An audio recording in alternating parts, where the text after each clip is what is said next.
its countless conflicts stand accused of gross human rights violations, or deny they're the ones to blame. But what's certain is that it's ordinary people who are suffering, and that seems unlikely to end anytime soon.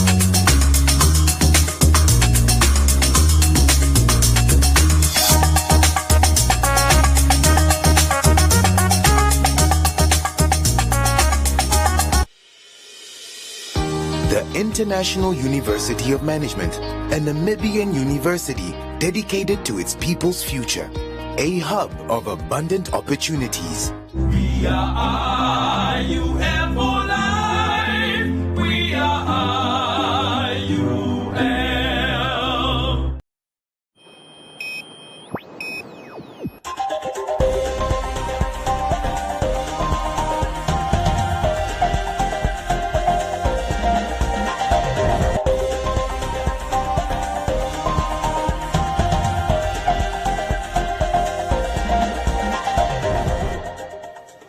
Good evening, I'm Maggie Forciero. In the news tonight, Home Affairs Ministry's appeal announcement angers LGBTQI community. Namib Mills employee suffers humiliation. No to gender-based death and violence, hands over items to single mother and 2-week-old baby. Pig farming is not as easy as it seems, says local farmer. And Roundup, Business on One, Comments Corner, Sports and the weather.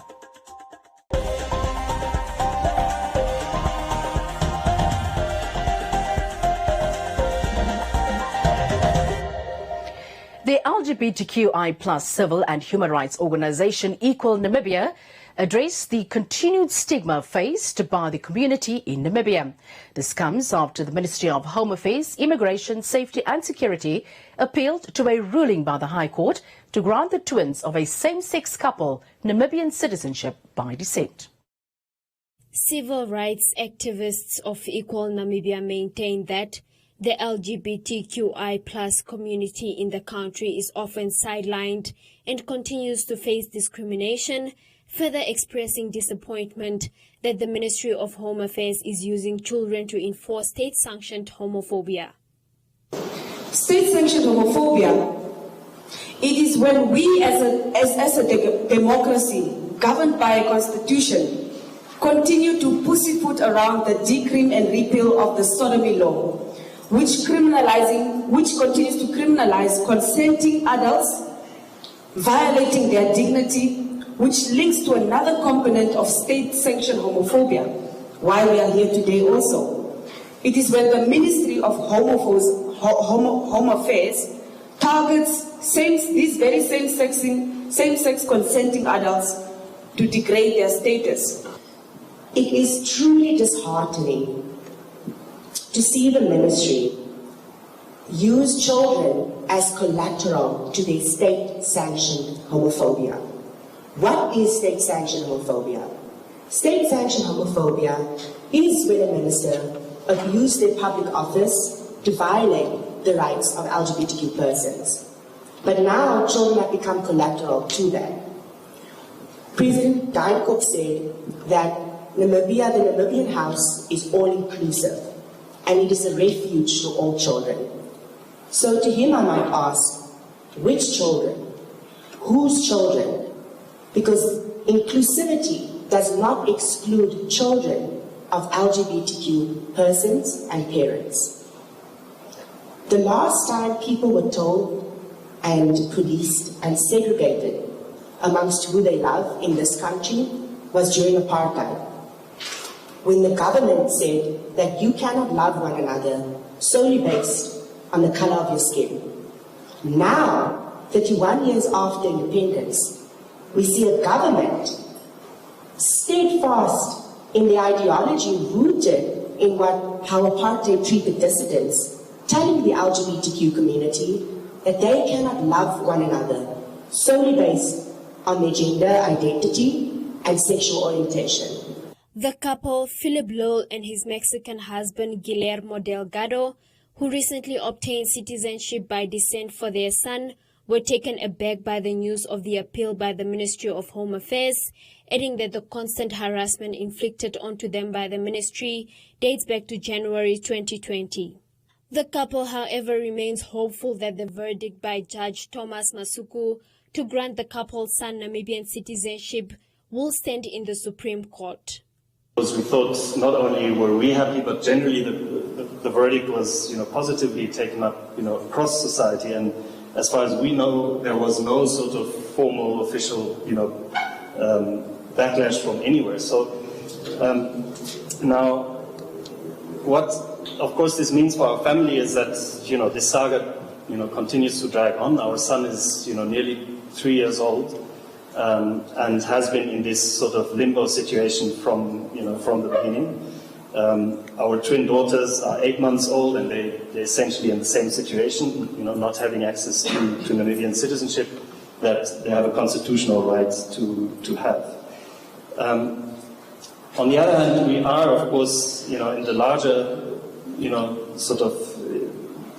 the larger scope of things, we are convinced that this judgment will stand in the Supreme Court, because the Supreme Court will never take a narrow reading of the Constitution. The Constitution is like the compass that really tells us where we're going. And, if the Supreme Court would take such a narrow reading as, Home Affairs takes in its sort of appeal application, it would be, really a serious problem. Mercedes von Kluter, who recently won a case of police brutality she underwent in 2017 at the hands of the Namibian police and expecting to receive 50,000 Namibia dollars in payment from government, notes that she has observed a lot of indoctrination that has happened and that there's a lack of love and empathy towards the queer community in Namibia. I get to spend so much time in this community, and boy, oh boy, when we talk about discrimination, there's but a few fraught apples. And these usually, and one thing I'll say is, there's a lot of programming that has been happened, there's a lot of indoctrination that has been taking place, and there's not a lot of love and empathy and care and compassion that has been going around. And that's okay, because we're still recovering from our gruesome and horrible apartheid past, and if we are and when we are ready to heal together as a community and as a nation, then our issues, LGBT issues, issues pertaining to people with disability, these won't be issues that will be sidelined anymore.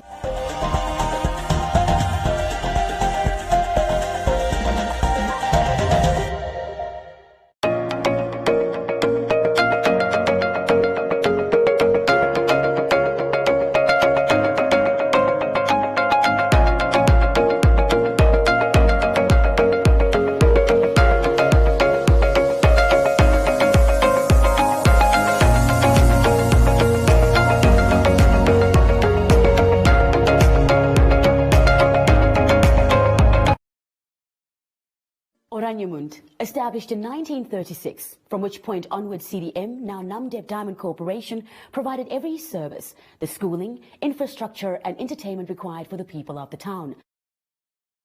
The winds of change is blowing over Oranienburg, which is no longer a closed town. This ship was commandeered by King Charles III, and he actually sent a knight to Spain to go and fetch some money from investors, because they wanted to go and fetch some spices in India. When we were kids, the mine delivered milk, bread, and black paper, black plastic bags for your rubbish, and cleaned your garden, did the maintenance of your house. You had furniture already installed in your house.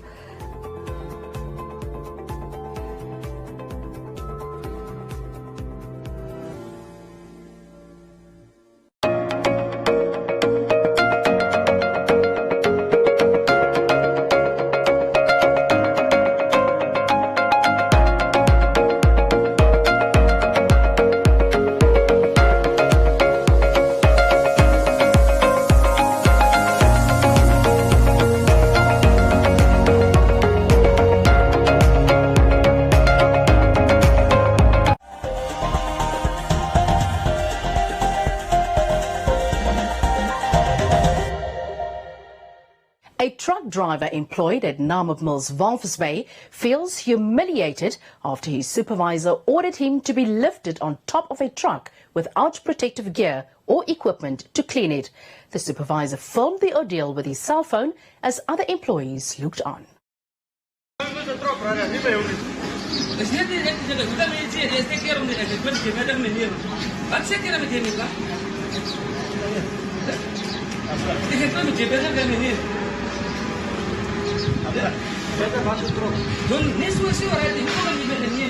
Abiatre Amunyela claims that he was ordered by his supervisor on 25th of October 2021 to get on top of a truck and clean it without safety equipment. The employee was lifted with a forklift in order to perform the duty.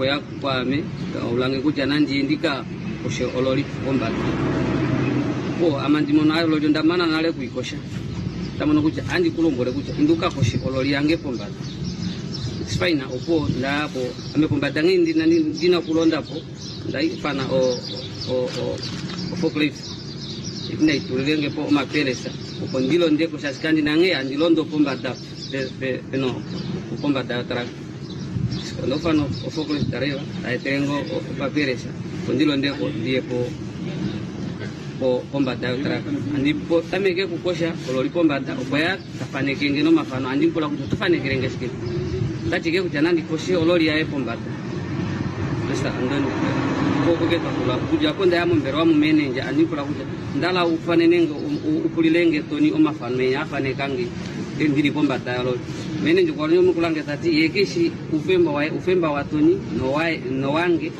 yekeshi mo kunu femba kufaneka on mishara ko binga yemo ndakali shiva o mbafila yo hearing. Meanwhile, the head of operations at the Solidarity Union, which represents the workers, described the incident as an act of humiliation. The so-called manager was taking video evidence of this worker saying things towards the worker and also saying things saying that you must clean here, you must clean there, and then humiliating this worker. This in Namibia, we're not going to allow it. We're not going to allow workers to be humiliated. We were talking about the Chinese gentleman the other day, but this is the same concept that we are talking about. What is the difference between the Chinese and the Namibian companies? Workers have been asked, and this is not the only thing. This person, this manager, which is the one that need to initiate and discipline a worker, after these things happen, the same worker is being disciplined because apparently he have altered ways against the manager. But the manager is the one who have asked this worker without even giving him safety gear to go on top. Now, do you think that I cannot question that as a worker, saying that it is wrong what you are doing to me? When all these workers that you see around here, they were witness to this event. And what the workers are saying is, if it happens to this one worker, it can happen to all of them. That cannot be a lawful instruction. It cannot be lawful for a worker to be asked to go on top of a truck. What was previously, how was these trucks cleaned? Does Namib Miso have a wash bay to take care of their trucks? Now they are using workers. Firstly, the safety of the workers. They don't have respect for a life of a worker. Namib Mills corporate brand manager Selma Mongo responded that the company does not have any comment on the matter as it is currently being investigated internally. Zakari Itodo from the No to Gender-Based Death and Violence Initiative visited Jambu Kachiteo and her 2-week-old baby boy earlier today and handed over a blanket, baby clothes and some food. Community Voices proudly brought to you by Namdeb Diamond Corporation. Good today, better tomorrow.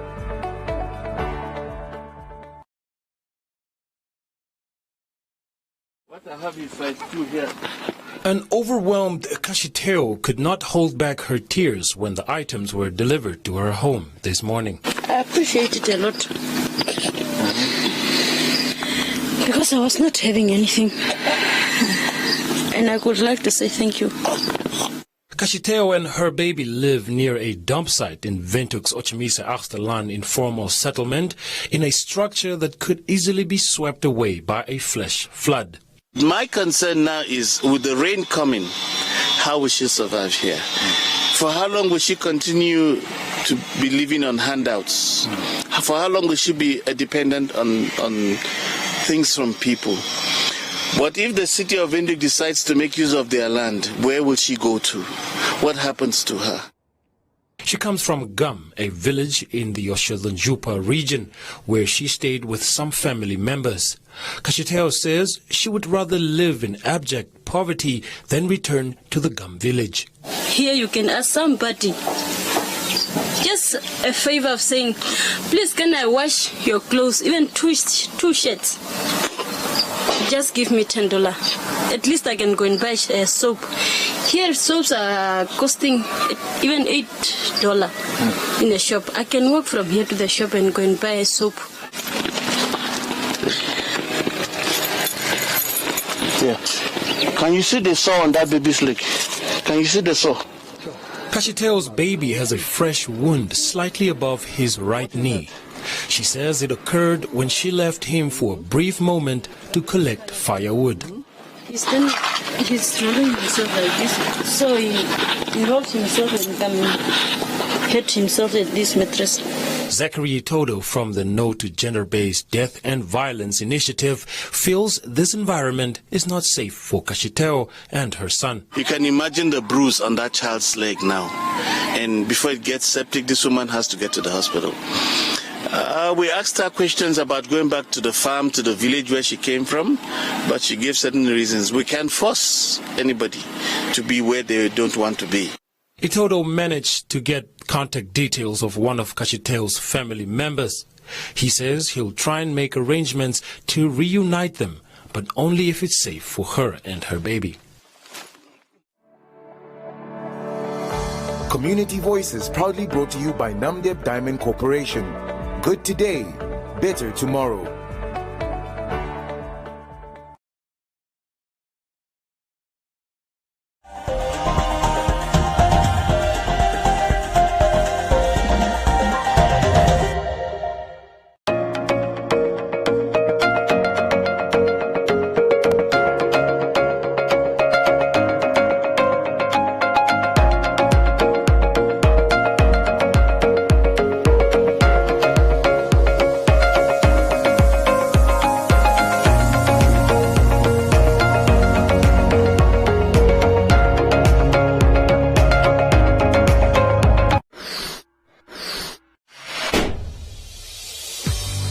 Thank you, One Africa TV, for the 8 years that we've shared together. Thank you for the people that played positive roles throughout my entire career. Happy 18th birthday and many more wonderful years to come.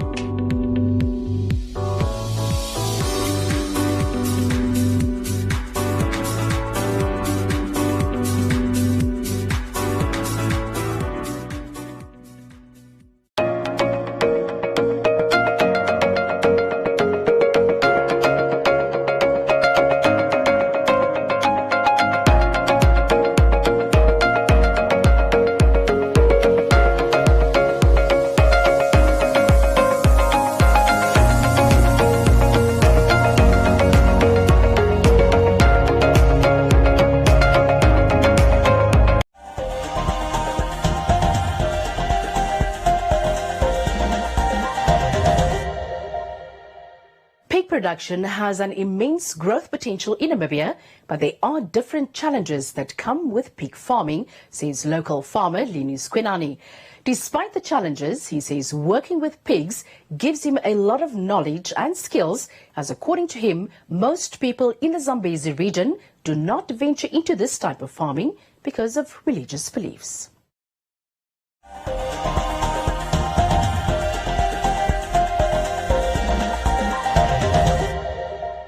Pig farmer Linus Quinani is a retired officer who worked for the Ministry of Agriculture in Katimemelilu as a senior agricultural technician for the past 20 years. He had to go into early retirement because of health conditions. Upon retirement, Linus started his farming business with 5 pigs, which have now grown to almost 300, including piglets. He, however, admits that farming with pigs is not as easy as it seems. That we have about 150 pigs that we have. So we have about about 50 balls, and then we have about 100 sows. So out of those, we have small ones in between. And then with these pigs, it's sort of like a passion that I'm having on this, because I've been trying here and there. You go down, you go up, just like that. And the other challenge is that there's a problem of feeding. It's very difficult to get the feeding of these pigs. And the other challenge is that we have a problem of the market. The marketing aspect of these pigs is really a challenge in Zambezi region, because most of our people here in Zambezi region, they go for Sabbath. They don't go, for pigs. Linus added that he came up with a solution that will help him to breed more pigs. At least we have enough pigs, we have enough market, so now we take this one so that, we can have more pigs. Otherwise, we just keep it in isolation until such time that we need, to do the breeding. That's when we take it, to the female, or we take the female to the ball. Linus advises those who want to venture into pig farming to stay devoted and push hard, as this type of farming does come with challenges.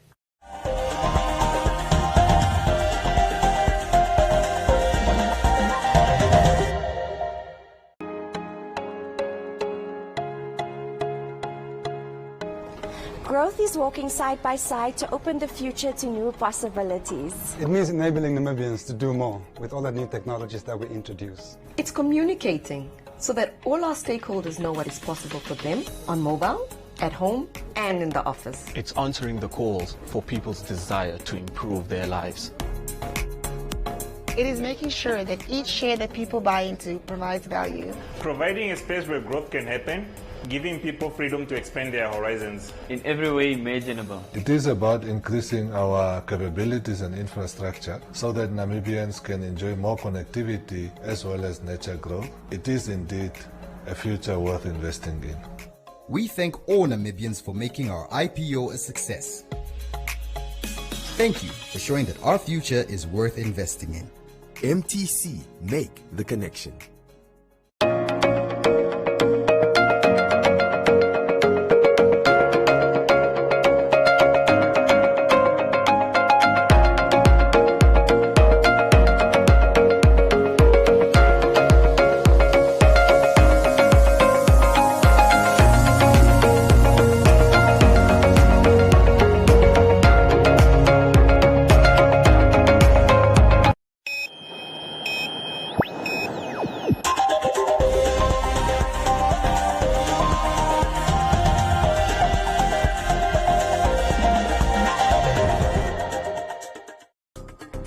In other leading stories, the Model United Nations High School Conference hosted by UN Namibia and the British High Commission to Namibia came to a close. The topic for this year's conference was the role of fossil fuel production in the climate crisis. 61 learners representing 30 countries gathered for the final day at the UN House in Klein-Windhoek to simulate a General Assembly session to discuss the role of fossil fuel production. Following 2 days of grueling deliberation, lobbying and negotiations among delegates, the Assembly managed to successfully adopt a resolution. The People's Republic of China, the Russian Federation, the Arab Republic of Egypt, Republic of India and the Federation Republic of Brazil sponsored the successful resolution which called for countries to replace 60% usage of fossil fuels by using alternative energies such as renewable energy by 2030, investing in solar and wind farms, hydropower stations, geothermal energy.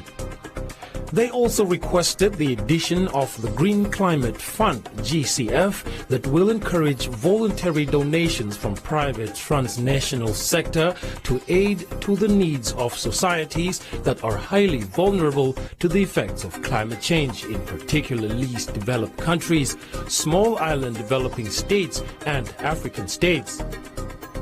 The winning delegates handed over the resolution passed in the Assembly along with a work of art which transformed their ideas into a striking canvas, painting as a reminder for the conference and the ideals fostering during the conference amongst Namibian youth.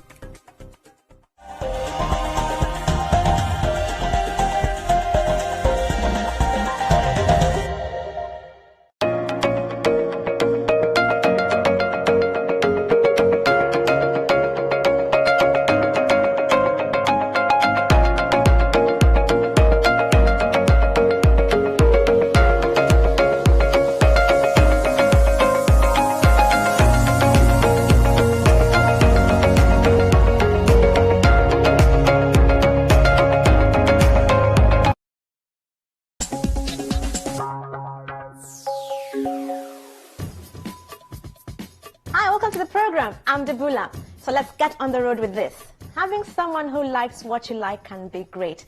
It gives you something to chat about and share with each other, yeah? But what if you both want to be at the very top of what you're doing and your main rival is your brother? Can you imagine? Mount Nyiragongo, located in the Democratic Republic of Congo, is one of the most active volcanoes in the world. It's found in the Virunga Mountains and located 6 miles from Goma. So what caused Mount Nyiragongo to erupt? This is Women in African Music virtual exhibition. It was created by the British-Nigerian documentary photographer Michael Tubes. Women in African Music exhibition is about celebrating women behind the scene and women performing on the stage.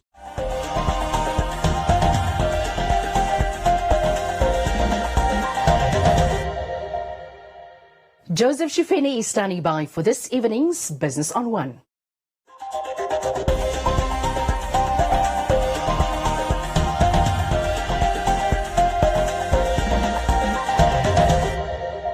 Welcome to this evening's edition of Business on One. I'm your host, Joseph Shifeni. The Althaven List Group announced that South African Heineken International has acquired over 50% shareholding in Namibia Breweries Limited, NBL. ONL Executive Chairman Suen Timmer says the move gives the iconic local brand access to the global market under the wings of an international giant, and assured the public that this is not a goodbye. Namibia Breweries Limited has been in the beer business for over a century, proudly brewing some of the finest beer in the region for the local and international market. The company announced that it has entered into an agreement with subsidiary Heineken International in South Africa, or NUCO, to acquire ONL's 50.01% share in NBL Investment. Suen Timmer says the transaction will unlock opportunities for its people and business. The future of NBL under bigger wings than our wings have a complete different potential. So, for example, with going with Heineken globally, you can imagine how successful that's going to be. Secondly, Namibians will still hold shares in NBL, so the 40% stays floating for people to buy shares, and also the Namibian business will stay listed on the Namibian Stock Exchange, so that will all remain. Secondly, the exciting part is obviously for ONL, with the funds that ONL receives. ONL, who is a creator of a future enhancing life, we're very excited to create further NBLs, and I think there are many examples where we can, like a Hartleaf, as we said, can really bring it to Southern Africa. You know, with the Fleischermeister, like the Reinhardtsgebot, similar thing, to bring it to the mouths of South African or Southern African consumers.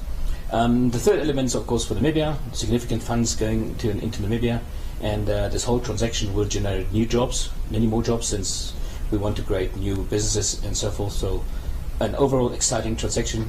I can't wait for us to get to work and to get this done.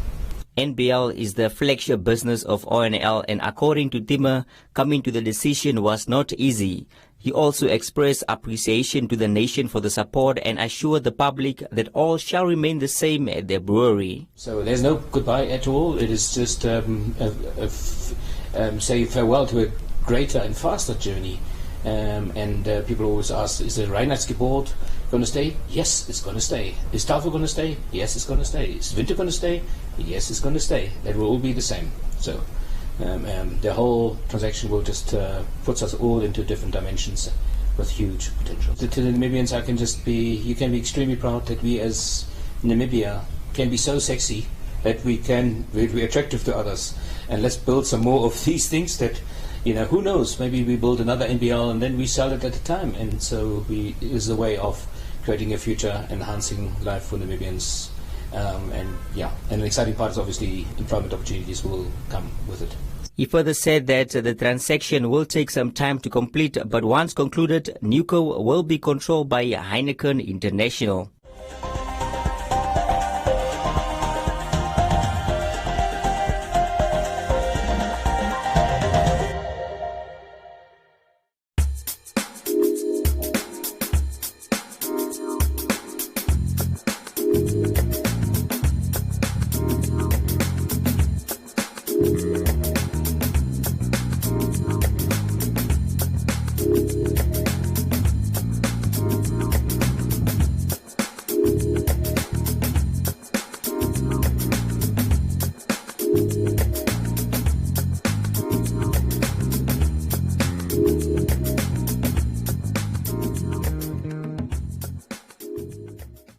That is all we have for you, and do follow us on our social media pages for more on the business front.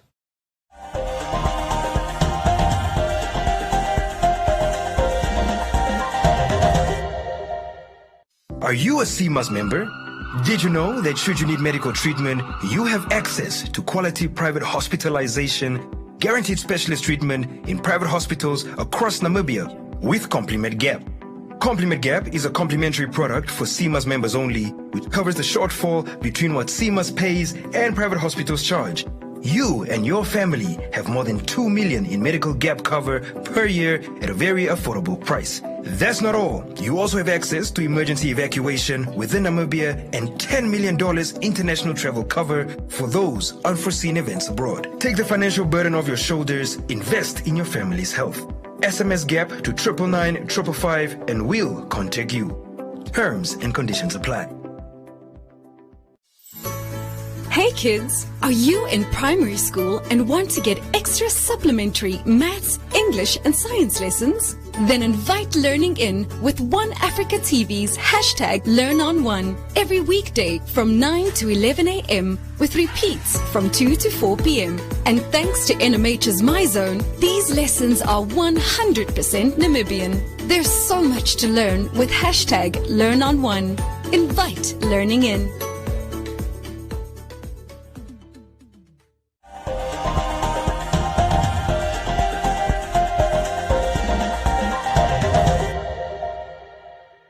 Time now for Comments Corner, your daily dose of comments from our social media pages. A male tenant stabbed his landlord on Tuesday in Windhoek's Koreangab informal settlement. The violent altercation, according to witnesses, broke out over outstanding rental fees. Sources say the victim is currently in the Karatura State Hospital's intensive care unit, while the suspect is yet to be apprehended. MK says it's sad and hopes the victim recovers.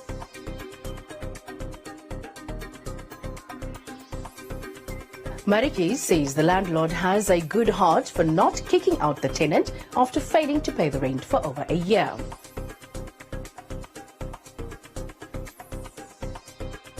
Adele says she doesn't understand how one expects to stay free in someone else's house.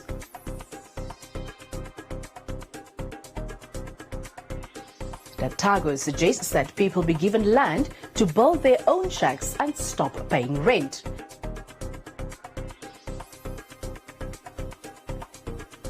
While Ndungi notes that when a government does not address the basic needs of its people, it leads to social ills. That is all from Comments Corner. Be sure to post your comments on our social media pages for broadcast only on Today on One.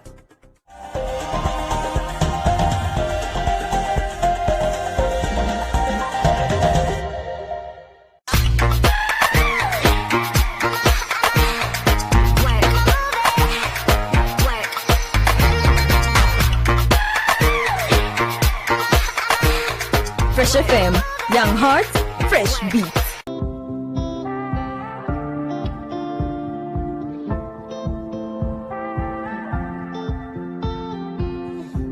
this morning, woke up holding my head, hearing my heartbeat all night long. Shades of this motel keeping me in bed, reading the news, just trying to stay strong. I need to just get up, take a deep breath, keep it together, 'cause it's a beautiful day.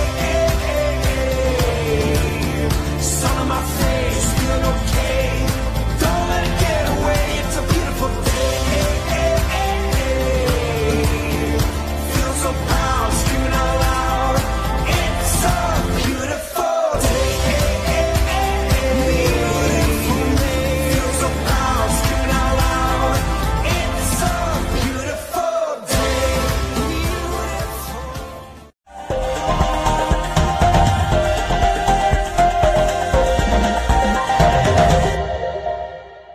Time now for today's sports update with Castro Ulumbu.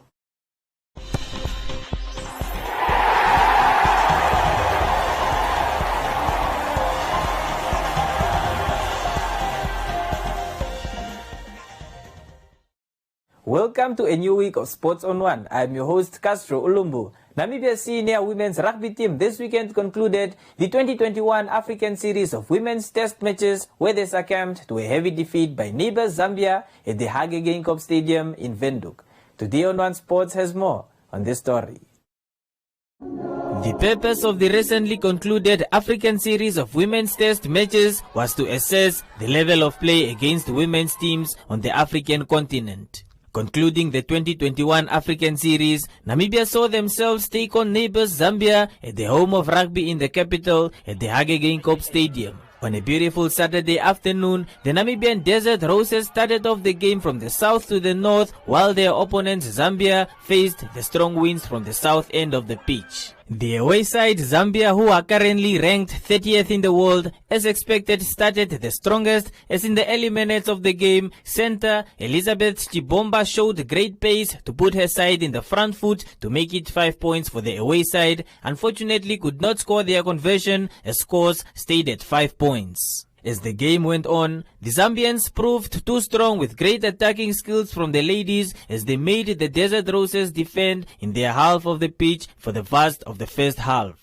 Before the halftime break, Zambia further scored 5 more tries and 3 successful conversions, whilst the Namibia scored 1 try through fly half Alicia Herze and an unsuccessful conversion to make it 36-5 in the second half in favor of away side Zambia. In the second half, Zambia yet again showed that they wanted more than their Namibian opponents when their attacks proved to be a thorn in Namibia's defense, as tries from loose head prop Reni Suzy, Sylvia Kanyembo, vice-captain Veronica Lungu, Nina Chisimba and Juliet Mwamba made sure of a 75-point victory against a visibly weakened Namibian side. After the game, head coach of the Namibia Desert Roses, CJ Kotze, said despite the loss, she is satisfied with the team's performance, as she highlights some of the positives from the team in the game. The girls showed courage when they had the ball.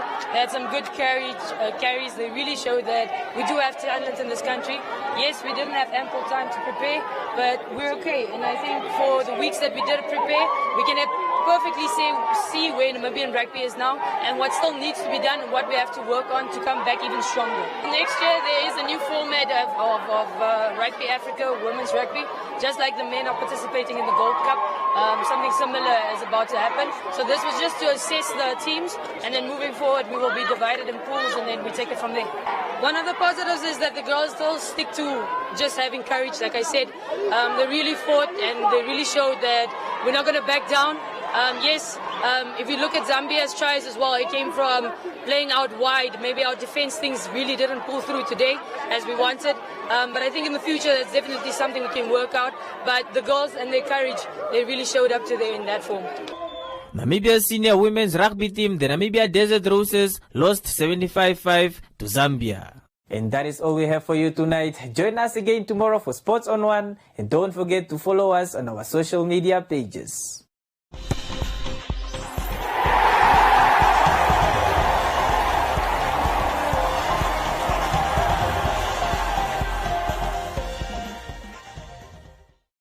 Thanks a lot, Castro. Time now for today's weather forecast. And now a look at the weather forecast. But first, an advisory from the Windhoek Met office. Cooler air expected in the Karas region tomorrow, spreading to the Hardap region on Wednesday and Thursday. The interior will be partly cloudy and hot to very hot in the south and the Zambezi region. Elsewhere, partly cloudy and hot to very hot with a few isolated thunder showers. Windy weather is expected in the south. The coast will be partly cloudy and cool with fog patches in the morning. And wind will be moderate northwesterly to southwesterly, becoming fresh to strong southerly in the south later.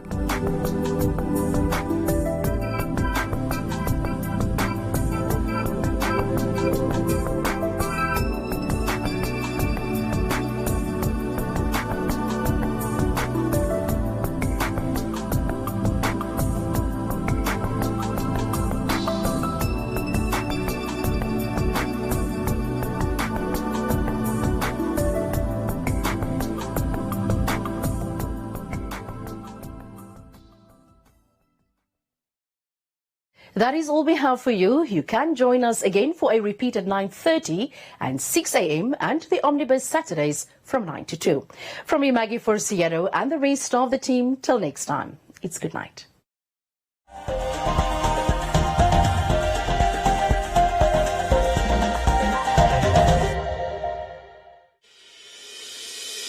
The International University of Management, a Namibian university dedicated to its people's future, a hub of abundant opportunities. We are IUM for life. We are IUM.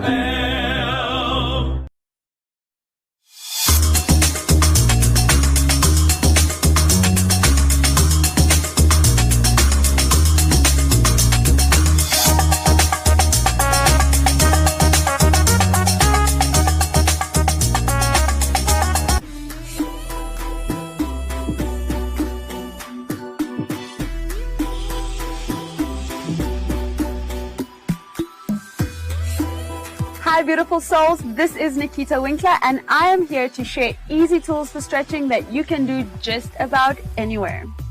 This is a demonstration, so what's most important is that you take enough time that your body requires to release the amount of tension that you have. So let's get started.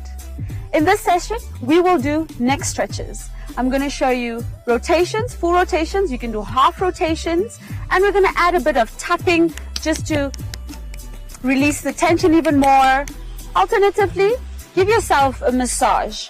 If you have a lot of tension, go for the massage first before you do anything, just to warm the muscles, and let's get going. Full rotation. Releasing at every angle of this rotation. And I'm going to reverse, go the other side.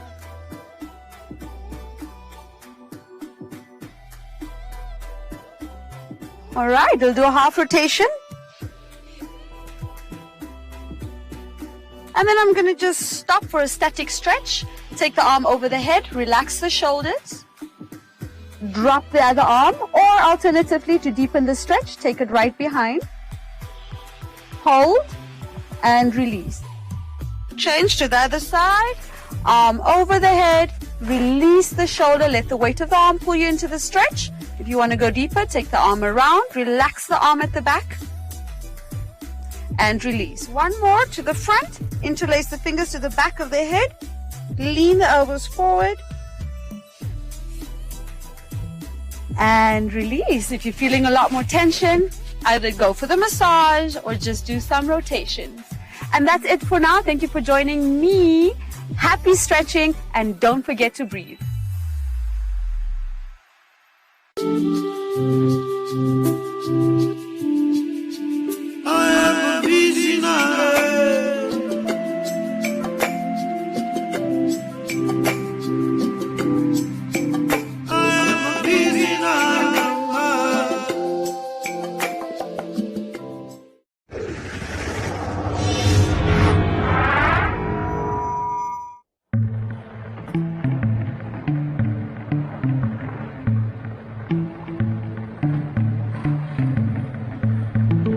I like rhinos. I like them very much. Future here in this area is depending on the tourism. The future generation, they can see and they can benefit from their own resources. Animals like rhinos, elephants, the big five, you benefit from them and it must be respected.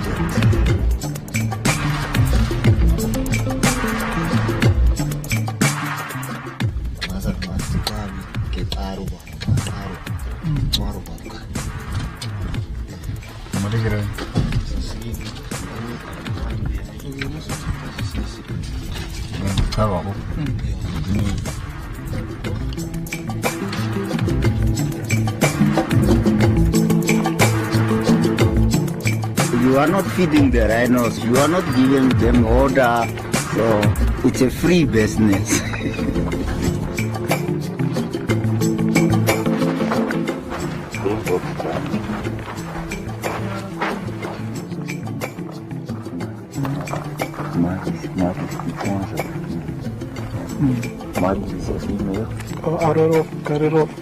I take two of my sons, which was little bit 5 years old. They were young guys. So they asked me questions. Why are we here? Why are we sleeping here? I told them this is our resources and this is our future.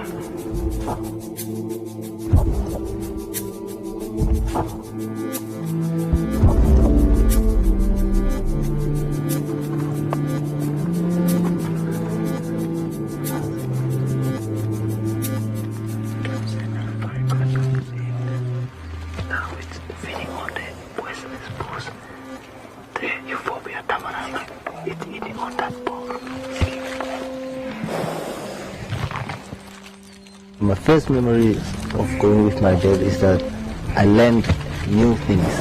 As I grow up as a man, I see an opportunity in it.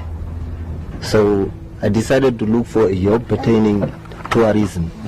So that's when I was employed at Palamba. So I decided to go for tour guide studies. Because I grew up with the tourism industry, the wildlife, the rhinos and everything, to bring that experience to the tourists. You can see the hyena. The biggest changes, I was employed, getting paid, and also I can now support my family.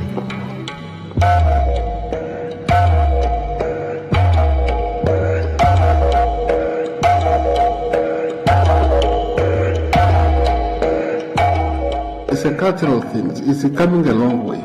Even if you go to area like Trefontein, area was a lot of paintings. You will see rhino engravings on the rocks.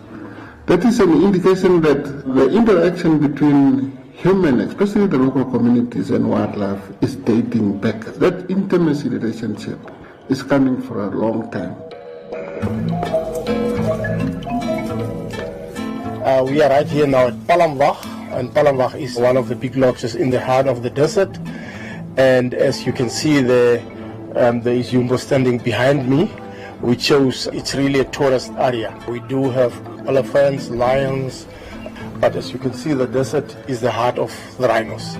This is the main breeding area of the rhinos, is what we found here in this desert. It's the largest free-roaming population of black rhinos that you find outside national parks in the world. It's a population that communities in the northwest have taken responsibility themselves in managing this population with the structures that government has put in place, more specifically the establishment of conservancies. These people, before independence, they took it upon themselves and decided that wildlife is our heritage, and through history we've been living with wildlife. And having wildlife in your area is like having a garden. Because of all these animals, we've got the communities that benefit from all this wildlife, and it's like a triangle that fits into each other. And the communities looked after the wildlife doing their own thing, and the communities benefit. So already there were this intergenerational relationship between mankind and wildlife, and that bond is what our people actually wanted to see continuing. Very few countries have the wildlife that Namibia has. What is also important is the policies that Namibia has put in place, which also involves communities to be engaged in the management of the wildlife species and also to benefit from the wildlife resources. Turn conservation into a rural economy, turn conservation into endless opportunities that would actually cater for those young people that have nothing else to do. If it was not for rhino economy and tourism in this area, it was really difficult for young people to get or find a job. We are conservation engineers. We make conservation work in an unfenced area, and through that, we want to turn the wildlife into the rural economy that will benefit the rural communities. So we can see now wildlife is doing very well, the lodges are doing well, and the community is also benefiting. So it takes all three together. Devastating hit over coronavirus fears. Airline industry is facing its biggest threat to travel since 9/11. Since March, when COVID-19 hit Namibia, things actually become very difficult. In the first place, all the lodges closed down because of COVID-19. With us, say the Rhino Trust, we had some donors cutting on their funding. And then we had, in the same time, a poaching case of 2 rhinos that was poached. We had less boots on the ground, and poachers could actually see. Now it's all changed to go in and do something. So COVID-19 was tough on all of us. Ginger Morning, who is one of our trustees, actually came up with the idea of, why don't we ask you to go to buy some gold for us and make gold bars, and then we sell them for the rhino conservation. I was fortunate enough to have a chance to have lunch with Clive Johnson, the CEO of B2 Gold in Vancouver, Canada. And I looked at Clive and I said, we've got rhinos, you've got gold, let's do something. Let's create a coin or a medallion or a bar using your resource to create a sustainable source of funding for rhino conservation for the future. There was it. The gold was bought, the bars was made, and I think it was 31st of January that we launched the bars in Windhoek. And suddenly one morning I had an email from my office, from my finance person, saying, these people don't have salaries. So I said, oh, what now? So I picked up my phone and I phoned Mark Doe. I said, Mark, I've got this problem. He said, but when we've got the fund already ready for you, you just have to apply, put a proposal in. 1,000 ounces of gold can make an enormous difference to the livelihoods of the communities that live up there. We are, in essence, providing income and providing a livelihood to the communities. In the absence of tourism, especially now with COVID-19, even prior to that, when we had such a bad drought, the communities became even more dependent on the natural economy. The idea is to make this a fund that will last for the next 25, 30 years, or even longer. And a portion of that will be distributed immediately as needed. And in this case, the COVID-19 crisis necessitated us to distribute funds to pay salaries to help people in the field. The proceeds of the sales from the gold bars will be going towards responsible NGOs. And we've identified Save the Rhino Trust as the key NGO. And IRDNC, one of the first organizations that was in the Northwest, integrated rural development and nature conservation, so that ultimately the funds go to the communities and various aspects of their war on poaching. To be able to support those hardworking men and women that are always in the front line between the poachers and the rhinos.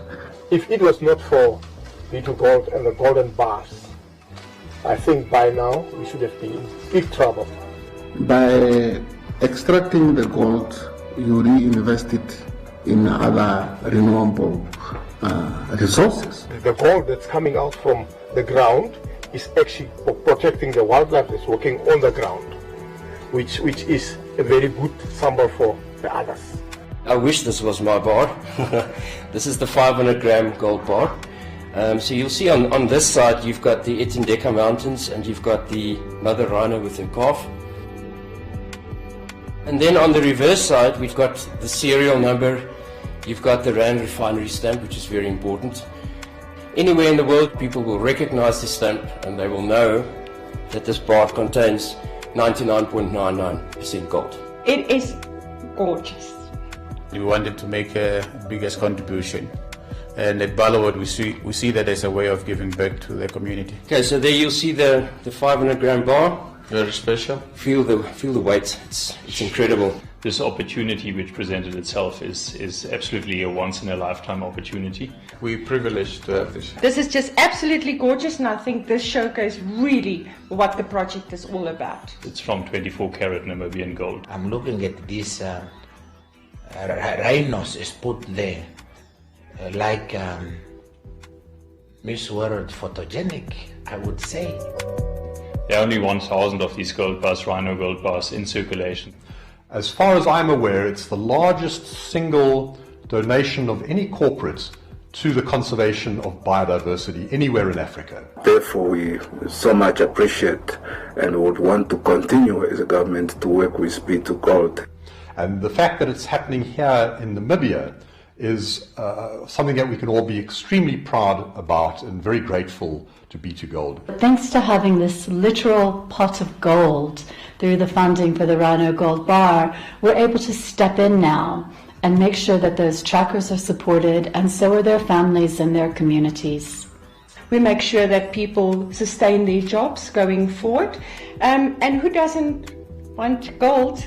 And the B2Gold Rhino Gold Bar has come in at a really critical time now, particularly with tourism being closed off and those forms of revenue not coming in. To say we have the biggest rhino population or black rhino population in the world, let it be for the rest of our lives. And it's that heritage that we have, it's our resource that we can all look after and protect. It's our heritage. And it's also good that other people like B2Gold are also seeing it that way. It's actually a very nice link between the investor that buys this gold bar, the rhino tracker in the northwest of Namibia, and the black rhinos. It's an intergenerational thing. The rhino trackers teach their children how to track rhinos, their children get taught, and so it flows down. This is something that I want my children to have, and that we leave a little bit of a B2Gold legacy. And if I can be part of that as part of my family, I'd be very proud. It can also become an inheritance for the generations of my own clan. My children, my grandchildren. If we can bring that passion over to future generations and to hand that over to my children, and I hope that that same passion for conservation gets migrated over to my kids. And what we've done together is create a sustainable source of funding that should outlive all of us. You know, I think as far as B2Gold is concerned, we couldn't have chosen a better target in which to put our efforts as far as the environmental and conservation pillar is concerned. And I want to stress there that the money that's going towards environment and conservation is actually going towards the people. Rhino is for all of us, whether you are in Canada, whether you are in Vancouver, whether you are in the US. If you really want to see conservation at play with rural communities, I therefore humbly request each and everyone to join us on our Rhino tour and have a wonderful experience. This is what keeps rhinos on this planet. I've done rhino trekking experience. It was just amazing walking in that landscape of the Kunene. And as we followed them, we could now find rhinos with the calf. We got the closest distance we could. It's a warning sign.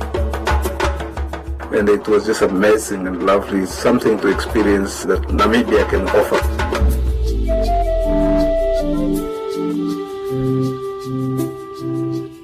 It's something that you have to do